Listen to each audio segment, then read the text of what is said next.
Hello students.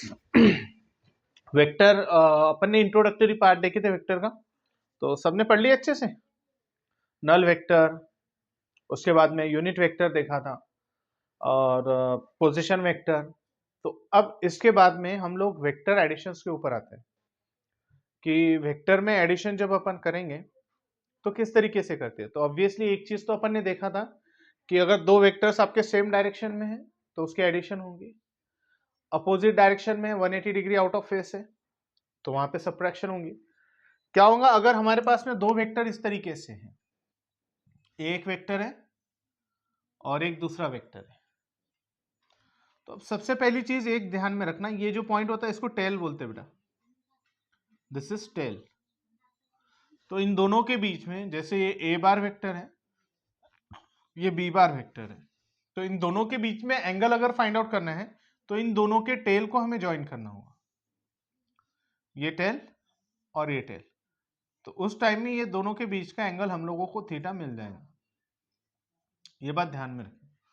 Otherwise बहुत से बार एक क्वेश्चन समझो, फॉर एग्जांपल कभी कभार ऐसा भी रहता है कि जैसे एक क्वेश्चन है कि ये ए बार है, ये बी बार है और उसके बाद में ये सी बार है, दिस वन इज द सी बार, और ये इक्विलैटरल ट्रायंगल दिया हुआ है। ये फॉर एग्जांपल एंगल 60 डिग्री है, ये भी एंगल 60 डिग्री है और ये भी एंगल कितना है आपका 60 डिग्री है। और आपको बोले find the angle between B bar and C bar, find angle between B bar and C bar. तो हम क्या करेंगे, सीधा सीधा सर ये बी बार दिख रहा है, ये सी बार दिख रहा है, इन दोनों के बीच का एंगल जो है 60 डिग्री है, लेकिन वो ऐसे नहीं होगा क्योंकि ये हेड है। तो एंगल दोनों टेल के बीच में होगा, तो हम इसको, ये जो टेल है इसको आगे बढ़ाना पड़ेगा ऐसे। तो ये आपका सी बार इस तरीके से, तो ये हम यहाँ पे आगे उसको शिफ्ट करेंगे, ये बी बार इस तरीके से होगा। तो ये जो एंगल होगा वो आपका एंगल होगा, मतलब ये कि this one will be angle theta. और ये कितना है बेटा, क्योंकि स्ट्रेट लाइन फॉर्म कर रहे हैं तो ये 180 डिग्री होंगी लाइन, और 180 में से 60 गया तो ये कितना बचा फिर 120 डिग्री, इसलिए एंगल कितना होगा 120 डिग्री होगा। समझ में आ गया सभी के अच्छे से। चलो आगे देखते हैं। अब अगर हमारे पास में दो रिजल्टेंट वेक्टर फाइंड आउट करना है, फॉर एग्जांपल हम we have to find out the resultant vector. हमारे पास में दो वेक्टर दिए हुए हैं, फॉर एग्जांपल ये एक वेक्टर दिया हुआ है, से इसको अपन ने पी बार बोला, दूसरा वेक्टर ये दिया हुआ है, इसको अपन ने क्यू बार बोला। अब इन दोनों का रिजल्टेंट वेक्टर ये होगा आपका resultant vector, that we have to find out. Okay, तो मतलब अगर इसका मैग्नीट्यूड फाइंड आउट करना है हमें, if this is two vector and if this is the resultant vector से आर बार, कैसे फाइंड आउट करोगे बेटा, आप इसको पैरेललोग्राम मेथड का भी इस्तेमाल कर सकते हो या फिर आप इसको ट्रायंगल लॉ से भी फाइंड आउट कर सकते हो। आप सबसे पहले तो इसको परपेंडिकुलर ड्रॉप करोगे बेटा इस तरीके से, ये 90 डिग्री हो जाएगा। और फॉर एग्जांपल अपन इसको, ये आपका पी बार वेक्टर, यहाँ पे इसके मैग्नीट्यूड को पी ले लेंगे, इसके मैग्नीट्यूड को आर ले लेंगे और इसके मैग्नीट्यूड को क्यू, और इसको एक्स ले लेते हैं कुछ तो अभी ये 90 डिग्री है, तो यहाँ से हम पाइथागोरस थ्योरम अप्लाई कर सकते हैं बेटा। So according to Pythagoras theorem क्या होगा, हाइपोटेनस का स्क्वायर मतलब p square is equal to x square plus इसको वाई ले लिए प्लस वाई स्क्वायर। अब सिमिलरली इस हाइपोटेनस को मतलब r square is equal to क्या लिख सकते हो, वाई स्क्वायर प्लस ये वाली साइड, ये साइड आपकी क्यू प्लस एक्स से बनी है, सो क्यू प्लस एक्स का होल स्क्वायर लिख सकते हो। So R square is equal to क्या हो जाएगा बेटा, वाई स्क्वायर प्लस, यहाँ पे A plus B whole square का फॉर्मूला यूज होगा, Q square plus 2q into X plus X का स्क्वायर। ओके, तो अभी देखो ये बात तो पता है हमें, X square plus Y square is equal to क्या होता है, ये सॉरी इधर है पी स्क्वायर होता है, तो इन दोनों की जगह पी स्क्वायर डाल दोगे आप।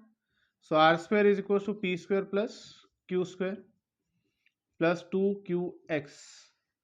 अब हमें ये x साइड फाइंड आउट करनी है, तो हम यहाँ पे cos थीटा का फॉर्मूला यूज कर सकते हो ना।